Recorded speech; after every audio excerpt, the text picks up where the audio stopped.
Hmm. Repeat after me. I enjoy being a girl.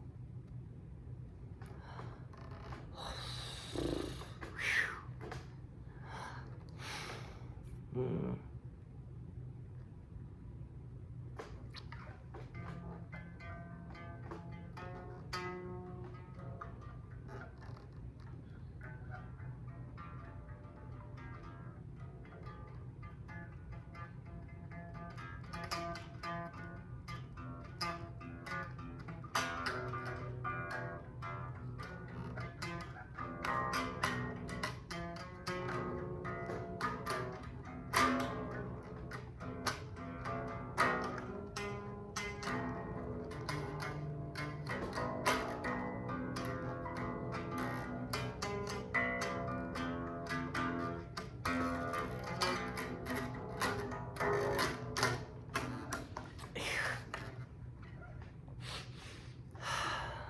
Hmm.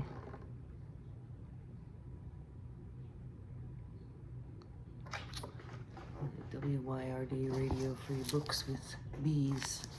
Everyone, oh looky ye. A wild card. It seems that Fisher, who shares our doubts about other aspects of the standard narrative, is about to reconfigure her arguments concerning the advent of long-term pair bonding and other aspects of human prehistory to better reflect these behaviors shared by bonobos and humans. Given the prominent role of chimpanzee behavior in supporting the standard narrative, how can we not include the equally relevant bonobo data in our conjectures concerning human prehistory? Remember, we are genetically equidistant from chimps and bonobos. And as Fisher notes, human sexual behavior has more in common with bonobos than with that of any other creature on Earth. Fisher balks at acknowledging that the human sexual past could have been like the bonobo present, explaining her last-minute 180-degree turnaround by saying, bonobos have sex lives quite different from those of other apes. But this isn't true because humans, whose sexual behavior is so similar to that of bonobos, according to Fisher herself, are apes. She continues, bonobo heterosexual activities also occur throughout most of the menstrual cycle. Female bonobos resume sexual behavior within a year of parturition.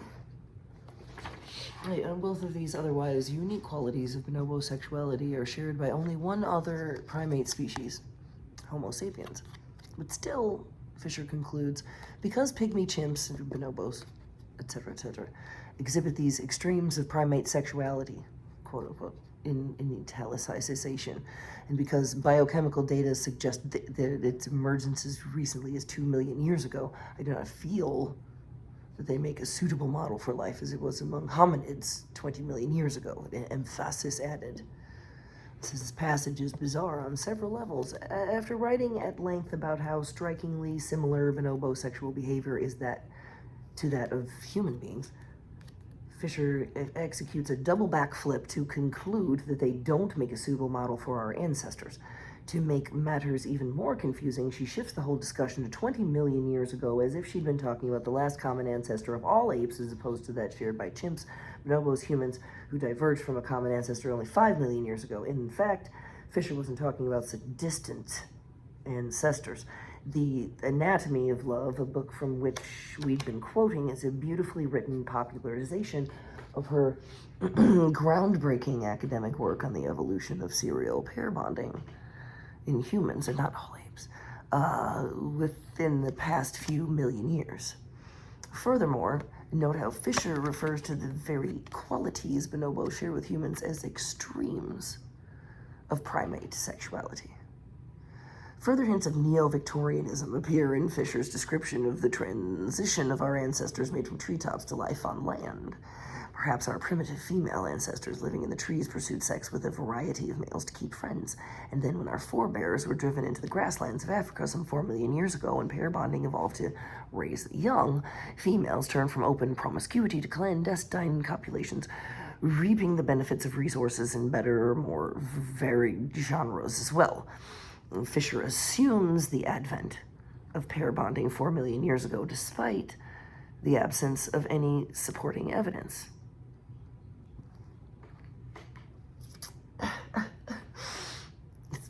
Brilliant. Continuing the circular reasoning, she writes, because bonobos appear to be the smartest of the apes because they have many physical traits quite similar to people's, and because these chimps copulate with flair and frequency, some anthropologists conjecture that bonobos are much like the African hominid prototype, our last common tree-dwelling ancestor. Maybe pygmy chimps are living relics of our past, but they certainly manifest some fundamental differences in their sexual behavior. For one thing, bonobos do not form long-term pair bonds the way humans do, nor do they raise their young as husband and wife. Males do care for infant siblings, but monogamy is no life for them. Promiscuity is their fare. Here we have crystalline expression of the Flintstonizing that can distort the thinking, bam bam, of even the most informed theorists on the origins of human sexual behavior. We're confident Dr. Fisher will find that what she calls fundamental differences in sexual behavior are not differences at all when she looks at the full breadth of information we cover in the following chapters. We'll show that husband/wife marriage and sexual monogamy are far from universal human behaviors, and she and others have argued. Simply because bonobos raise doubts about the naturalness of human long-term pair bonding, Fisher and most other authorities conclude they cannot serve as models for human evolution. They begin by assuming that long-term sexual monogamy forms the nucleus of the one and only natural, eternal human family structure, and reason backwards from there. Yucatan be damned.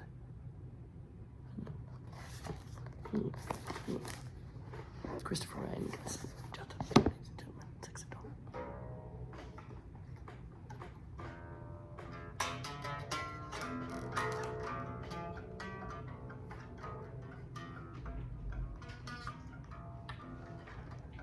What the hell are you doing?